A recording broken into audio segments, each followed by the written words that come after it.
প্রশ্ন করো। দেখ ঠিক আছে চলো। ম্যাম, ডাক্তারি তো একটা কঠিন প্রফেশন, সেখান থেকে অভিনয় কি বলবেন ট্রান্সফরমেশনটা নিয়ে? ডাক্তারি ডেফিনেটলি একটা খুবই কঠিন প্রফেশন, বাট সেখান থেকে অভিনয় বলতে এটা একটা টোটালি ডিফারেন্ট এক্সপিরিয়েন্স। মানে আমার জায়গায় এখানে না থাকলে হয়তো আমার যে ফিলিংটা সেটা বোঝানোটা খুব ডিফিকাল্ট।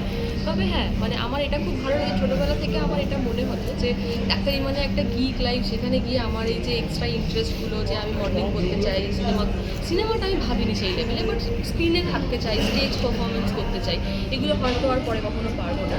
বাট সেই জিনিসটা যে ডাক্তারি করেও, স্পেশালি একটা সার্জন হয়ে, মানে surgery we know that is a difficult, most difficult stream, but সার্জারির মধ্যে একটা এমার্জেন্সি লাইনে থেকেও এই প্যাশনগুলো যে আমরা পার্সু করতে পারবো, এটা কখনো ভাবিনি। তো সেই স্কোপটা যে আমি এবং কোভিড পরবর্তী পরিস্থিতিতে কোভিডের আগে এবং পরে বেশ কিছু ডাক্তারদের ওপর আমি বলবো, সাধারণ মানুষ বলবো না, কিছু পেশেন্ট পার্টির কিছু এমন আক্রোশ বা কিছু এমন বিক্ষিপ্ত ঘটনা ঘটেছিল পশ্চিমবঙ্গে। মানে কোভিডের সময়টা আমরা দেখেছিলাম মানুষ ডাক্তারকে একদম ভগবানের সিংহাসনে বসিয়েছে, বাট কোভিডের পরবর্তী কিছু পরিস্থিতিতে এমন কিছু ঘটনা ডাক্তারদের ওপর ঘটে যেটা আমার মনে হয়েছিল, বাট আমাদের সবারই মনে হয়েছিল যে ডাক্তারদের নিয়ে, ডাক্তারদেরও যে একটা জীবন আছে, ডাক্তারের যে মেশিন নয় বা ডাক্তারের যে রোবট নয়, তাদেরও যে জীবনে একটা ভালোবাসা, আবেগ, উচ্ছ্বাস, পলিটিক্স সব কিছুরই যে একটা জায়গা আছে, সেই জায়গাটা সাধারণ মানুষের কাছে তুলে ধরাটা দরকার।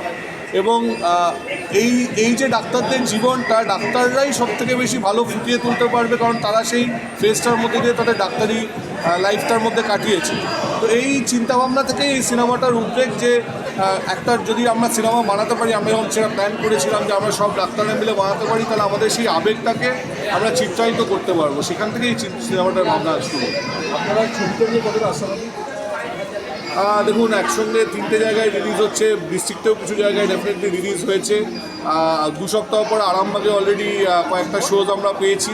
তো আমাদের খুব লিমিটেড বাজেটে তৈরি, তো ডেফিনেটলি সেই সিনেমার টাকা উঠে যাবে সেটা আমরা সবাই জানি, বাট এখন সেই সিনেমার টাকা উঠে যাওয়ার পরেও সিনেমাটা কতটা ব্যবসা করতে পারে সেটা এখন আমাদের কাছেও দেখা।